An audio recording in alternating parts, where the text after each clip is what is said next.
Mesdames, Messieurs, soyez bienvenus dans cette nouvelle rencontre. Nous avons l'immense plaisir aujourd'hui de recevoir notre cher ami François Martin. François, ravi de trouver pour ce nouveau rendez-vous hebdomadaire avec toi.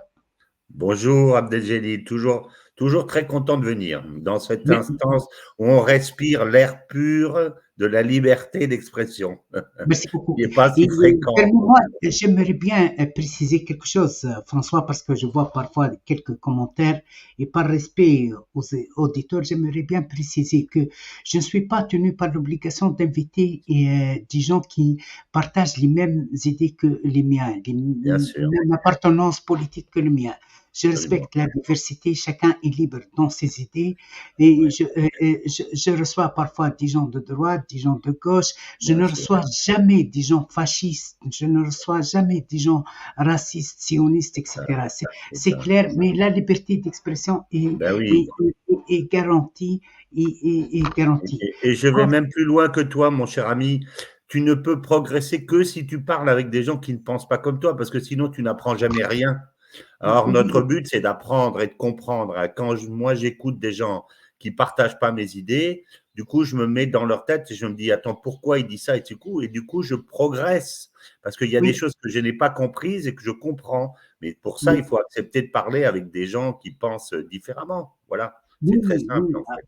parce que la conformité dans les idées, dans Ah l'appartenance oui. politique, peut nous entraîner dans la classification d'une plateforme de propagande. C'est pas Mais d'analyse. c'est pire que ça, c'est pire que ça. C'est intellectuellement ne pas parler à ceux qui ne pensent pas comme vous, c'est la mort. C'est pour ça qu'on a perdu la guerre d'Ukraine. C'est ce que j'ai expliqué Oui, dans la oui. première émission que j'ai fait avec Jacques Beau, comment il s'appelle, avec euh, André Perkov.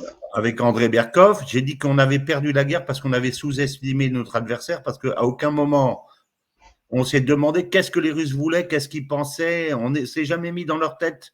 Donc, à partir de ce moment-là, tu as perdu. Tu te dis, Oui, attends, moi, je ne veux pas lui parler, je ne veux pas savoir qui il est, qu'est-ce qu'il veut, qu'est-ce qu'il fait, etc. Je m'interdis de le connaître. Je rappelle que Ho Chi Minh nous a battus parce qu'il a fait ses études en France. Donc, il nous connaissait par cœur. Nous, on ne le connaissait pas, mais lui, il nous connaissait par cœur. oui. Voilà. Donc, Pour, on est bien d'accord là-dessus. pour cette rencontre, j'aimerais bien concentrer avec toi sur les élections en françaises. La Oui, campagne a démarré avec ce temps d'accusation mutuelle entre droite et gauche, oui, avec le président Macron qui essaie d'attirer parfois la base électorale de droite, parfois de gauche. oui, Il oui, essaie de flirter avec les deux. Bon, il cible majoritairement avec ses critiques le Front populaire, beaucoup des promesses des deux camps, mais par exemple aussi le plan électoral au niveau de la relation internationale, des relations internationales, des relations diplomatiques, oui, oui, rien ne va changer presque. Hein.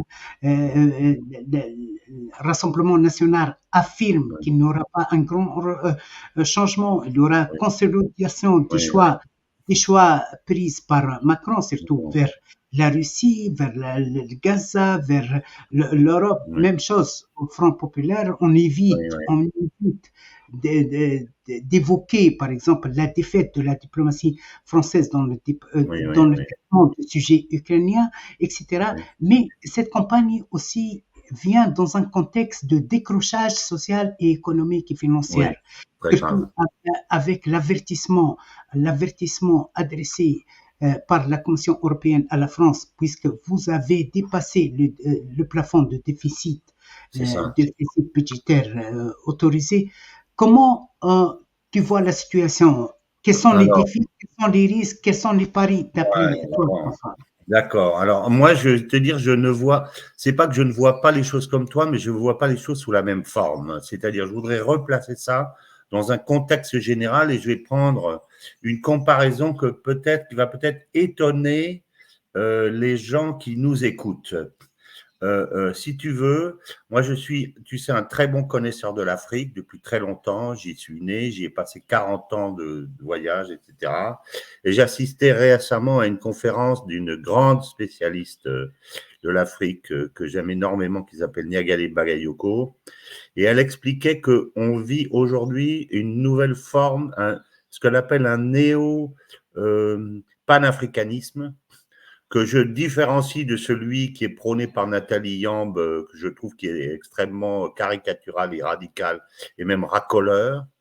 Et elle disait que il y a aujourd'hui une résurgence de la volonté des peuples de prendre en main leur propre destin, et même d'une partie des élites, non pas par rapport tellement à la puissance coloniale ou ex-coloniale de la France, dont j'ai dit que j'y croyais pas beaucoup, mais par rapport aux instances internationales, une forme de mondialisme qui veut imposer des plans de développement, qui veut imposer des langages, imposer la notion de genre, imposer, et avec à la clé des programmes qui sont faits par des intellectuels et des cabinets de conseil et des fonctionnaires internationaux de l'ONU, etc., avec des plans et avec des sommes d'argent qui sont extrêmement importantes et qui sont captées pour une bonne part par les élites africaines, qui sont extrêmement corrompues et qui se mettent de l'argent dans la poche. Et elle disait que les réactions des peuples par rapport aux généraux putschistes sont des réactions en fait de nationalistes et de peuples qui approuvent totalement cette reprise en main par ces généraux.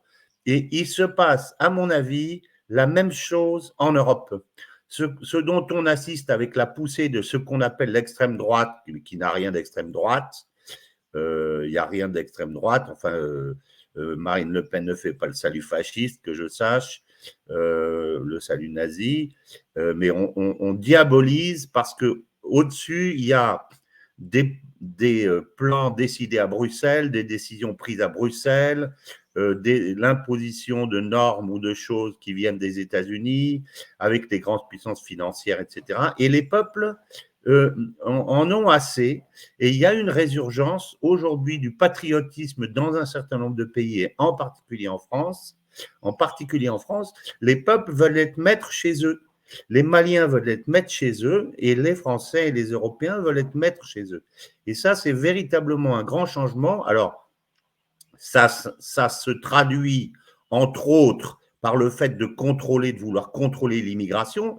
Quand tu penses qu'aujourd'hui, il rentre en Europe 5 millions d'immigrés par an, moi, j'ai rien contre le fait qu'il y ait des immigrés qui rentrent, mais tu ne peux pas faire rentrer 5 millions par an et les répartir d'office entre les différents pays sans jamais demander au peuple ce qu'ils en pensent. Ce n'est pas possible. Donc, ce système mondialiste, à mon avis, est en train de se casser la figure. On va vers une résurgence et je pense que l'on va vers une nouvelle forme de ce que je pourrais appeler un néo-européanisme centré beaucoup plus sur les peuples et sur les peuples autochtones et leur volonté de prendre en main leur destin. Et je pense que ce qu'on a vu en France, ça traduit en grande partie ce fait. Il faut regarder ça de haut. Et ce n'est pas un jugement de valeur, ni contre les étrangers, ni pour les étrangers, etc. C'est un état de fait macro-politique qu'il faut prendre en compte. Il se double de ça en France. Je termine juste mon propos pour dire une chose, c'est que ça c'est un des aspects, c'est le néo-localisme ou le pan-européanisme, et il se double de ça en France un phénomène excessivement fort qui est une détestation profonde de Macron, non pas tant de sa politique, comme ça a pu être le cas vis-à-vis de Chirac ou vis-à-vis de Mitterrand à une époque, mais par rapport à sa propre personne, parce qu'il incarne jusqu'à la caricature cette espèce de morgue des élites corrompues. Donc, il y a vraiment, et je pense que cette élection pour la France a été essentiellement une élection anti-Macron, à tel point que j'ai l'impression que je me suis retrouvé un moment dans la même psychologie qu'au moment de la révolution orange en Tunisie, avec des gens qui défilaient dans la rue en disant « dégage, dégage ». Ils me disaient « dégage ».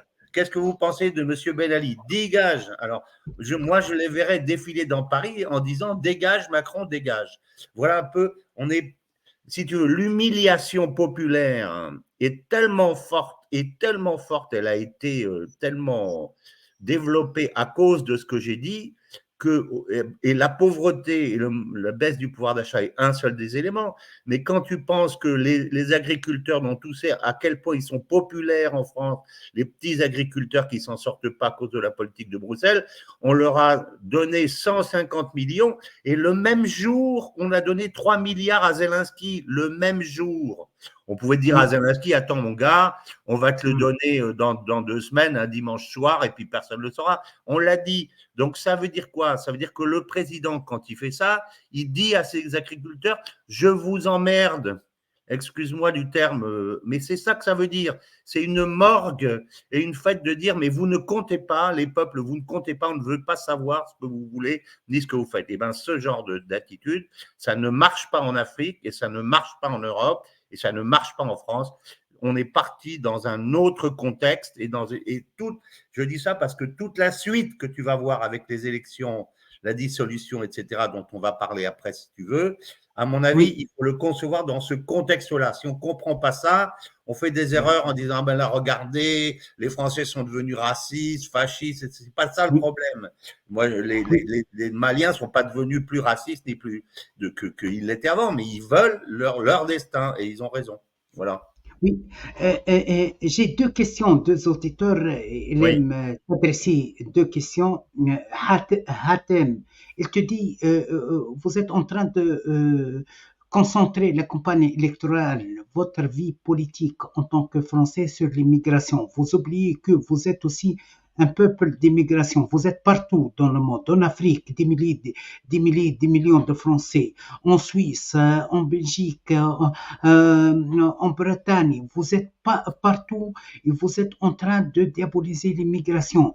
En plus de ça, vous oubliez vos crimes commis contre le peuple africain. Vous avez déplié l'Afrique, vous avez instauré et aidé une couche politique corrompue. Vous avez soutenu. Il ne faut jamais oublier les manettes de diamants transportées par les chefs africains pour les politiciens français. Au moins Chirac, il dit, au moins Chirac, il avait le courage d'avouer ça. Il ne faut jamais oublier votre rôle dans la destruction de la Libye, le rôle joué par Sarkozy, BHL. Il ne faut jamais oublier votre rôle dans l'implantation de l'islam politique, François Hollande, Emmanuel Valls, en présentant ces gens comme des alternatives démocratiques. Il y a Céline du Canada, il t'adresse cette question. Vous défendez Marine Le Pen en oubliant que l'école de Marine Le Pen a été constituée par des nazistes, par des collaborateurs avec le régime Vichy. Vous êtes en train de blanchir la personne, mais ce qui est important pour nous, c'est l'institution, c'est l'idéologie institutionnelle qui a dirigé, qui a fondé le Rassemblement national. Non, je ne crois pas du tout à ça, ni à l'un ni à l'autre. Je pense que c'est des discours qui sont malheureusement mortifères, parce que si tu veux, ils exonèrent complètement, je dirais, les Africains de leurs responsabilités et surtout, ça les prive de leur libre arbitre. Parce que quand tu passes ton temps, je connais bien ce discours qui consiste à dire oui, la France est responsable de tout, etc., etc. On pourrait prendre toutes les questions coloniales. C'est pas vrai que c'est uniquement la France qui s'est tellement mal comportée, etc. Il faudrait un autre débat tout entier pour développer ça, et à un moment donné, je veux bien le faire, mais à ce moment-là, il faut peut-être le faire dans un cadre, à mon avis, plus global, de façon à ce qu'on sorte d'un principe de polémique, mais qu'on puisse entendre différents acteurs, par exemple au cours d'un colloque ou des choses comme ça, où on pourrait donner un certain nombre d'arguments. Mais je trouve que ce qui est le plus grave, c'est que ceci vient en général de gens qui ne sont pas des acteurs du développement africain, pour la plupart, Donc, ils exagèrent un discours, oui, on a pillé, etc. J'ai déjà parlé de ma conversation avec le frère de Sékou Touré un jour en Guinée, Ismaël Touré, qui discutait avec l'ambassadeur et il lui disait, mais monsieur l'ambassadeur, les Russes nous ont pillé, mais bien plus en quelques dizaines d'années que les Français en 200 ans de colonisation. Alors, vous comprenez, quand on vous accuse, vous les Français, de nous avoir pillés, ça me fait bien rigoler. C'était le frère de Sékou qui disait ça. Voilà. Et par ailleurs, moi, encore une fois, je dis, en 40 ans d'Afrique, je n'ai pas eu un seul de mes contreparties africaines. Pourtant, je veux dire, j'oblige personne à tenir un discours obligatoire avec un pistolet sur le ventre, à me tenir ce discours. Les gens en Afrique, les gens responsables en Afrique, ils veulent développer leur pays. Voilà. Et on ne peut pas développer son pays si on est persuadé qu'en face de soi, sa contrepartie est quelqu'un d'horrible, d'affreux, qui doit payer, qui doit punir, qui doit demander pardon, etc., etc. Ça ne marche pas. Donc, à un moment donné, il faut solder le passé. Il faut dire, voilà, qu'est-ce qui est positif aujourd'hui? Est-ce que le fait que je parle français, que tout le reste de l'Afrique francophone parle français, est-ce que ça aide? Est-ce que les infrastructures qui ont été laissées en Algérie, qui ont été construites, etc., est-ce que ça aide? Est-ce que le fait que la démographie se développe en Afrique, est-ce que c'est pas un tout petit peu quand même la politique qui a été faite par la France et qui a amélioré la mortalité infantile? Est-ce que ça joue pas? Donc, il faut regarder les éléments positifs. Si on regarde que les éléments négatifs, en 100 ans, on se battra encore, on se disputera, on se battra pas, mais on se disputera, et l'Afrique ne se développera pas. Alors, moi, je dis à ces gens, arrêtez ce discours mortifère qui vous dessert à vous encore plus. C'est vous qui perdez là-dedans, parce que les Français, bon, on leur dit ci, on leur dit ça, qu'est-ce qu'ils vont faire? Ils vont développer la France, j'espère, ils vont repartir, et puis ils vont faire du commerce et du développement avec ce qu'ils veulent, c'est tout. Et l'Afrique, qu'est-ce qu'elle va faire? Elle va se mettre entre les mains des Russes et les mains des Chinois. Ben bonjour, parce que quand vous aurez travaillé avec les Russes, avec les Chinois, moi je le sais parce que je le fais, vous verrez comment ils sont dans les affaires, vous verrez si c'est plus facile qu'avec les Français. Donc je dirais, partons sur d'autres bases, moi c'est ce que je dis, je ne suis pas anticolonial, je dis qu'on est dans un mouvement décolonial, c'est-à-dire un mouvement de prise en main par les Africains de leur propre destin. Et ça, c'est bien. Et ça se fait pas en disant reconnaissez votre culpabilité, venez me demander pardon, etc. C'est qu'est-ce que je fais pour mon propre pays? Que faisons-nous? Comptons sur nos propres forces. Développons-nous. On a en face de nous des gens qui nous connaissent bien, qui parlent notre langue, qui ont des bons ingénieurs, qui ont des bons formateurs. Je discutais, j'écoutais le patron du groupe Accor. Eh ben, en fait, aujourd'hui, installer des hôtels en Afrique, c'est beaucoup plus compliqué que de les installer en Asie ou en Amérique latine. Pourquoi? Parce que quand ils montent un hôtel quelque part, il n'y a pas de logisticiens, il faut les former. Il n'y a pas de bons électriciens, il faut les former. Il n'y a pas de chaîne de froid, il faut l'organiser. Il n'y a pas de serveurs formés, il faut les former. Donc, ça demande un énorme travail qu'ils font aujourd'hui pour le bien de l'entreprise, évidemment, et pour le bien des pays où ils sont. Donc, il faut arrêter de dire, de se considérer les uns les autres comme des ennemis, etc. Il faut arrêter, c'est vraiment mortifère. C'est vraiment mortifère. Alors, ça, c'était concernant donc la relation franco-africaine. Moi, je plaide, et tu le sais très bien, pour un changement comment dire, de type de relation qui est d'ailleurs la suite de ce que moi j'ai vécu pendant 40 ans de vie professionnelle. J'avais en face de moi des gens, ils voulaient importer, ils voulaient vendre, ils voulaient les marques, ils voulaient qu'on les aide, ils voulaient qu'on leur amène du marketing, ils voulaient qu'on leur amène, voilà, la technologie, c'est ça. J'avais des gens pratiques en face de moi, pas des théoriciens de la relation mortifère entre la France et l'Afrique. Ça, c'est une chose. Pour l'autre, je suis désolé, mais allez voir moi, je ne sais pas ce qui s'est passé autrefois avec Jean-Marie Le Pen, mais Jean-Marie Le Pen, il n'est plus dans ce parti depuis 30 ans ou 20 ans. Il n'y a pas de... Là aussi, on peut aller répéter, ah, c'est le fascisme, mais il n'y a rien de fasciste. Aujourd'hui, dans ce parti, comme aller me démontrer que Bardella est fasciste. Donc, à un moment donné, il faut arrêter. Ça aussi, si tu veux, c'est le verbatim de la gauche et de l'extrême gauche. Dieu sait si on l'a payé ceci aujourd'hui, quand on voit l'appauvrissement de la France à cause de ces gens-là et leur mondialisme échevelé et la constitutionnalité de l'avortement et le mariage gay, etc., etc. Moi, là aussi, je dirais à ces gens-là, arrêtez de vivre dans le passé, regardez la réalité. Moi, ce que je vois, c'est qu'aujourd'hui, M. Macron est en train de payer toutes ses fautes politiques et ceux avant lui, Hollande, etc. Et moi, je trouve que c'est bien. Et moi, je ne suis pas un électeur normalement de Marine Le Pen, mais je suis d'accord avec cette démarche parce qu'il faut chasser les mondialistes qui sont au pouvoir. Aujourd'hui, le risque en France, ce n'est pas Marine Le Pen, c'est le mondialisme. Il nous a emmenés là où on est aujourd'hui, avec Bruxelles qui nous donne des ordres, etc., qui veut nous faire la guerre, qui veut nous envoyer nos soldats en Ukraine pour se faire tuer, etc., etc. Donc, là aussi, il faut sortir un peu des mots, il faut sortir des discours, comment dire, convenus et répétés et habituels, etc. Et puis, regarder la réalité. La réalité n'est pas celle que cette dame dit. Je suis désolé. Voilà.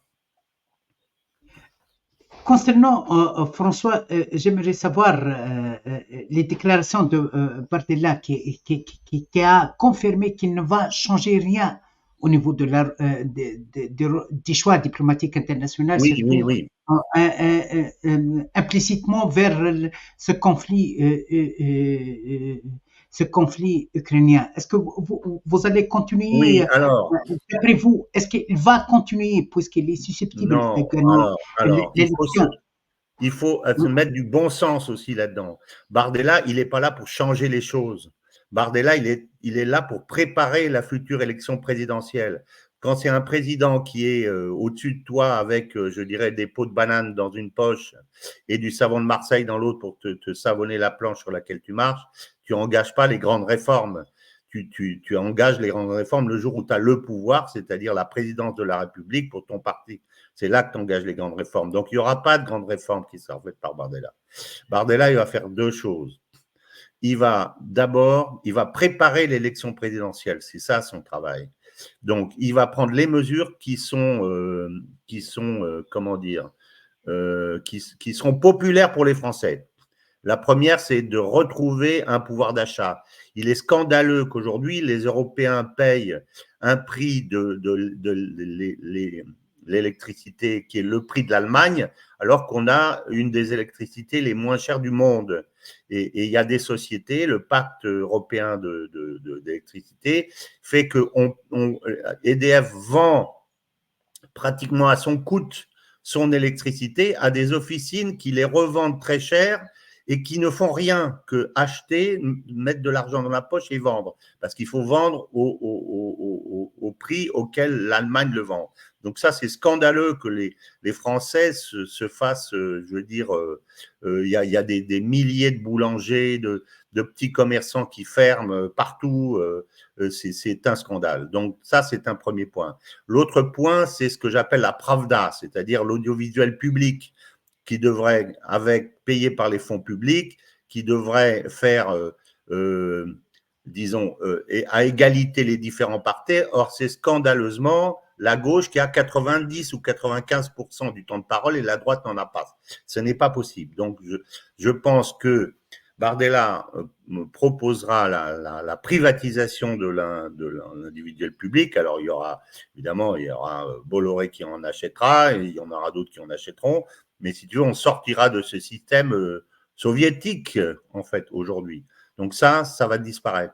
Une troisième chose, c'est qu'il prendra des mesures pour la sécurité. C'est-à-dire, il est inacceptable qu'aujourd'hui, moi,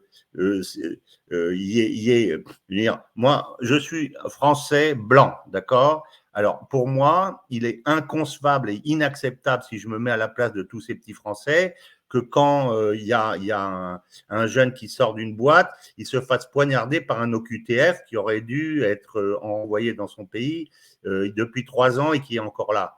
Donc, ce n'est pas acceptable. Et si j'étais malien au Mali et que un petit malien se faisait poignarder par un blanc, je serais aussi scandalisé. Donc, c'est exactement pareil. Donc, aujourd'hui, il va prendre des mesures pour se rendre populaire, à mon avis, pour se rendre populaire et pour préparer l'élection présidentielle. Et l'autre chose, à mon avis, qu'il peut faire, c'est que poser une question sur l'immigration, pour savoir parce que les Français ne sont jamais consultés, or c'est quand même eux que ça concerne en premier lieu, il va vouloir demander un référendum sur l'immigration, à mon avis, il peut tout à fait le faire, et je pense que s'il le fait, Macron le refusera, et à ce moment-là, il démissionnera. Je dis ça, c'est dans le cas où le Rassemblement national ou la coalition soit majoritaire. Et à ce moment-là, je pense qu'il démissionnera et que Macron se retrouvera avec son pouvoir et avec plus les rênes. Moi, je pense qu'on peut très bien aller vers un schéma où Macron soit obligé de démissionner. Je pense que c'est possible pour deux raisons. Une première raison, c'est que si jamais la coalition menée par le Rassemblement national est majoritaire, elle va le mettre au pied du mur comme ça. Donc, à mon avis, il sera très mal. Et s'il n'y a pas de majorité, c'est ce qu'il essaye pour créer la bordélisation, je dirais, de la politique française. Il espère que les gens vont se retourner vers lui en disant « Ah, mais Macron, tu vas nous sauver. Merci, merci monsieur le Jupiter Macron qui est là et qui va réparer. » Mais c'est pas vrai. Le problème, c'est lui. C'est lui le problème. Donc, il est comme dans une baignoire, là où tu as enlevé le bouchon. Donc, il y a le vortex qui tourne. Lui, il est dans le vortex et puis il s'enfonce petit à petit dans le trou. Et chaque fois qu'il essaye d'accélérer et qu'il fait quelque chose, il va s'enfoncer encore plus. Moi, je pense qu'il a ouvert, non pas avec la destitution, parce que je pense qu'il ne pouvait pas faire autrement que de faire, je vais expliquer pourquoi, qu'il renvoyait le Parlement, il ne pouvait pas faire autrement. Mais la façon dont il a fait, il a créé les conditions d'être emporté. Parce qu'on est encore une fois dans un processus révolutionnaire en France, les peuples ne veulent plus des élites. Et Macron, personne, moi, partout, je parle autour de moi ici, dans mon petit village, je discute avec les gens, avec les petits commerçants, personne ne peut l'encadrer. On le déteste parce qu'il représente l'archétype justement de ce genre de dirigeant, comment dire, de la morgue de ses dirigeants. Alors, je pense qu'il ne pouvait pas faire autre chose que de dissoudre, parce qu'il va y avoir devant lui, au début de l'automne, le vote du budget 2025. Et il a utilisé 24 ou 25 fois le 49.3, et il a grillé le gouvernement Borne en utilisant que des 49.3, mais à un moment donné, si tu vas à chaque fois, il y a la présentation d'une motion de censure, qui est permise par l'utilisation du 49.3. D'abord, c'est extrêmement humiliant pour le Parlement qui ne sert jamais à rien, à qui on dit vote bloqué. Si tu veux, tu ne peux pas faire fonctionner durablement un pays avec que des 49.3, c'est pas possible. Là aussi, il y a une humiliation des parlementaires que je comprends très bien, mais surtout avec sa baisse de popularité à cause des élections européennes, pour lesquels les parlementaires européens n'ont aucun pouvoir, je pourrais expliquer si tu le souhaites pourquoi, mais c'est un signe uniquement. Avec ce vote, si tu veux, il augmentait à mon avis grandement les chances que la motion de censure cette fois-ci passe. Donc il a préféré prendre les devants plutôt de se faire, je dirais, botter les fesses par les parlementaires et qui renvoient le gouvernement. Il a préféré, lui, prendre les devants et faire sauter l'Assemblée. Ce n'est pas forcément un mauvais calcul de sa part, parce que c'est lui qui a l'initiative. Par contre, là, ce qui est une folie, et tout le monde le reconnaît, c'est de l'avoir fait maintenant, à chaud, sans aucun débat, parce qu'il n'y aura pas de débat, il n'y aura pas de politique, ce que tu disais tout à l'heure sur les politiques des uns et des autres, mais ce n'est pas en une semaine que l'on va discuter de la politique. Le seul sujet aujourd'hui, c'est Macron dégage. L'élection va être autour de ça. C'est pour ça que je pense que ça peut être un raz-de-marée. On est dans un processus révolutionnaire, il faut bien comprendre ça, les gens ne le comprennent pas.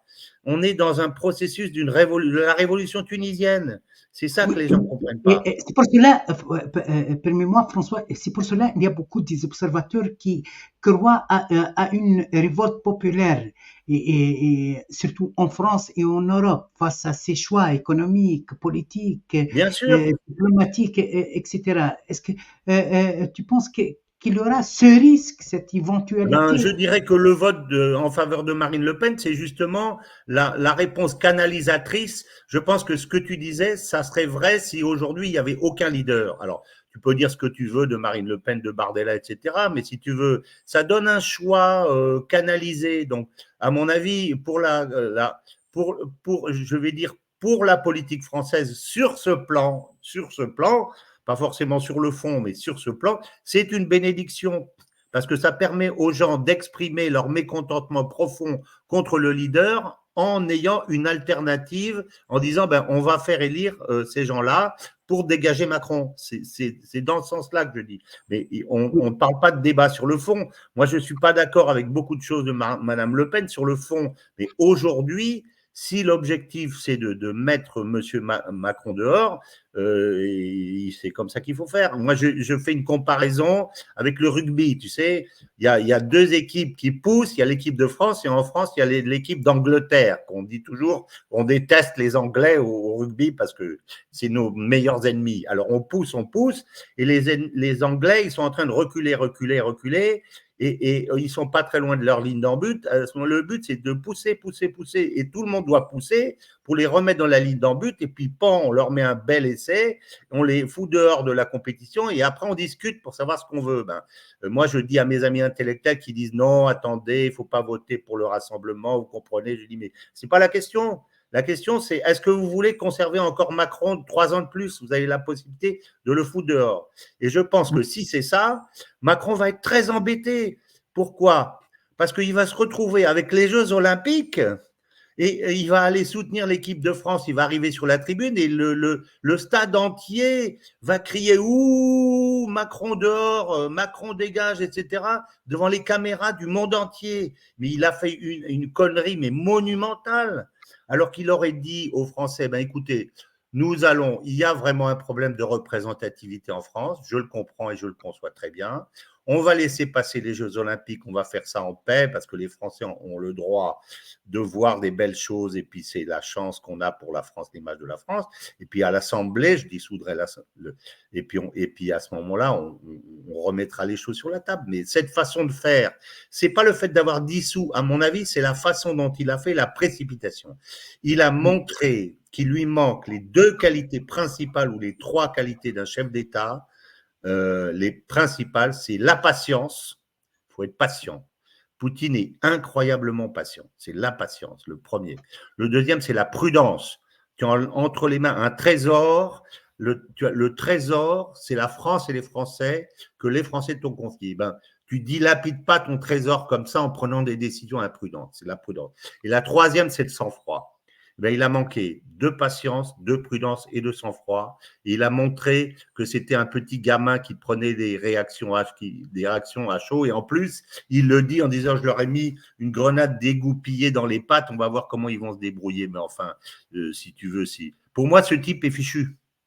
Parce que si Marine Le Pen est au pouvoir, si Bardella est au pouvoir, on va lui mettre entre les mains le choix de faire une politique d'immigration.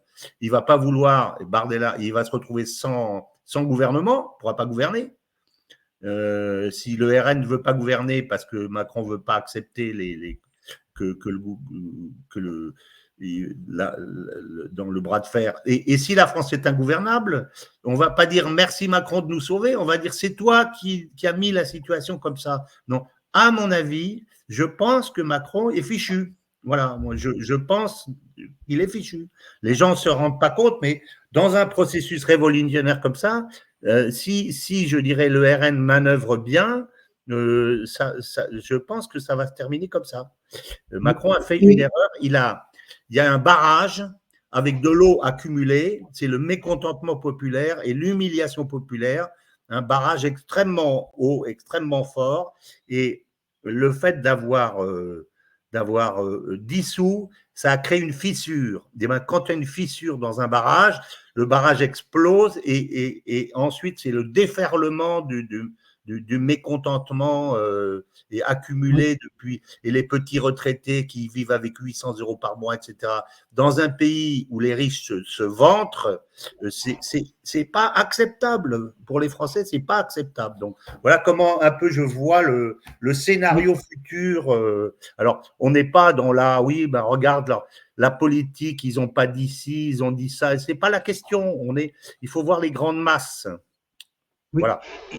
François, notre ami Eric souhaite avoir ton avis concernant ces choix d'escalade prise par Macron contre la Russie. L'envoi des mirages, l'entraînement des troupes, des pilotes ukrainiens, et aussi l'indication de l'éventualité d'envoi des troupes sur terrain, des troupes français. Comment tu peux nous expliquer cette politique d'escalade? Oui, ben écoute, moi je vais te dire, je pense qu'il est fou. C'est une des choses que je pense qui est pas acceptable, c'est que aujourd'hui, on sait très bien que quand on est une puissance nucléaire et qu'on a en face une puissance nucléaire, il faut être encore plus, comme je disais, prudent, patient et avec du sang-froid. Tu joues pas comme ça pour envoyer des troupes, d'autant qu'on n'est pas équipé en France pour ça. On a quelques jours de munitions et on est capable de tenir 80 km de front. Or là, il y a 1100 km de front, donc c'est pas, on peut rien faire. Alors, il faut dire aussi que tous les pays ont des supplétifs étrangers et des formateurs. Il y en a même depuis 2014, puisque la principale base, qui est la base de Yavoriv, qui a été tapée par les Russes dès le début du conflit, la première semaine du conflit, qui se trouve à côté de la frontière polonaise, c'est la grande base de mise en œuvre de ce qu'on appelle le partenariat pour la paix, qui est le partenariat Ukraine-OTAN, qui forme les étrangers et les soldats ukrainiens elle existe depuis 2014, pas depuis 2022, depuis 2014. Donc, il y a des conseillers étrangers en Ukraine depuis 2014. Mais la différence, c'est de le dire ouvertement, de tenir un langage va-t-en-guerre. Et puis, en plus, on ne fait pas ça. En fait, quand tu vas avoir les Jeux Olympiques dans ton pays, tu sais à quel point les Russes sont capables de déstabiliser la guerre électronique, etc. En fait, tu fais un peu attention. Tu ne te lances pas dans une politique comme ça alors que le monde entier va avoir les yeux braqués sur ton pays. Enfin, il est fou. Voilà. Et même les Occidentaux le disent. Il est fou. Voilà. Je ne sais pas si ça répond à la question. Comment ? Merci beaucoup, François. Je pense, pardon, pour terminer ça, que l'objectif pour lequel il a fait ça, c'est parce qu'il essaie de détourner les choses, il a essayé de se donner une image du grand chef militaire, Scrognogno, etc., pour détourner de ses turpitudes internes, mais ça ne marche pas. Ça ne marche pas. Voilà. Merci beaucoup, François. Ravi de te trouver toujours. Je ne sais pas si mes explications ont plu, mais en tout cas, j'ai dit ce que je pense. Merci beaucoup. C'est l'essentiel, la liberté d'expression. Merci infiniment, François. À la prochaine rencontre. Merci infiniment, François. Merci à toi. Au revoir. Merci.